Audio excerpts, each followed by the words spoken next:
Hi guys, ഈ ഒരു ഇരിപ്പ് കണ്ടിട്ട് നിങ്ങൾക്ക് പാവം തോന്നില്ലേ? ആ ഒരു ഇരിപ്പ് കാണണം. ഒരു സൈക്കിളിന് വേണ്ടിയുള്ള ഒരു കാത്തിരിപ്പാണിത്. ലച്ചുമോടെ സൈക്കിളാണ് ചീത്തയായി പോയത്. മൂന്നാൾക്ക് സൈക്കിൾ ഉണ്ടായിരുന്നു. അപ്പം മോടെ സൈക്കിൾ ചീത്തയായിപ്പോയി.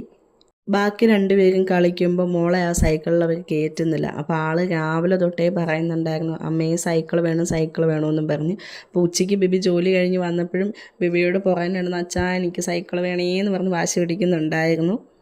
അങ്ങനെ വൈകിട്ടായപ്പോഴത്തേക്ക് ബിബി പോയി സൈക്കിൾ വാങ്ങിക്കൊണ്ട് വന്നു. ബിബി വാങ്ങിക്കൊണ്ട് വന്ന ടൈമിൽ അവൾ ഉറക്കമായിരുന്നു. ഉറക്കത്തിൽ നിന്ന് എണീറ്റ് വരുന്ന സമയത്താണ് സൈക്കിളുമായിട്ട് വന്നത്. അപ്പോൾ അതിൻ്റെ ഒരു ഇതാണ് മുഖത്ത് കാണുന്നത്. പക്ഷേ ആൾ ഭയങ്കര സന്തോഷത്തിലായിരുന്നു. കാത്തിരുന്നിട്ട് സൈക്കിൾ കിട്ടില്ല. കള്ളച്ചിരിയൊക്കെ കണ്ടില്ലേ? സൈക്കിൾ കൈ കിട്ടിയതിൻ്റെ ഒരു സന്തോഷമാണ് ആൾക്ക്. ഇനിയിപ്പോൾ സൈക്കിളിൽ കയറാൻ അവരുടെ പിന്നാലെ പോകണ്ടല്ലോ, അല്ലെങ്കിൽ രാവിലെ തൊട്ടേ ആൾ അവരുടെ പുറകെ നടക്കുന്നുണ്ടായിരുന്നു. എന്നെ കൂടെ കയറ്റുമോ എന്ന് ചോദിച്ചു. പക്ഷെ അവർ രണ്ടാളും മോളെ കയറ്റാതെ അവർ രണ്ടാളും നടക്കുമായിരുന്നു. അപ്പോൾ ആൾ നല്ല വിഷമത്തിലായിരുന്നു. അപ്പോൾ സൈക്കിൾ കിട്ടിയപ്പോൾ ആൾ നല്ല ഹാപ്പിയായി. അപ്പോൾ ലച്ചുമോൾ സൈക്കിൾ കിട്ടിയ സന്തോഷത്തിൽ അവിടെ ചവിട്ടി നടക്കട്ടെ. അപ്പോൾ അടുത്ത വീഡിയോയുമായിട്ട് കാണുമ്പോൾ ടാറ്റാ ബൈ, സി യു.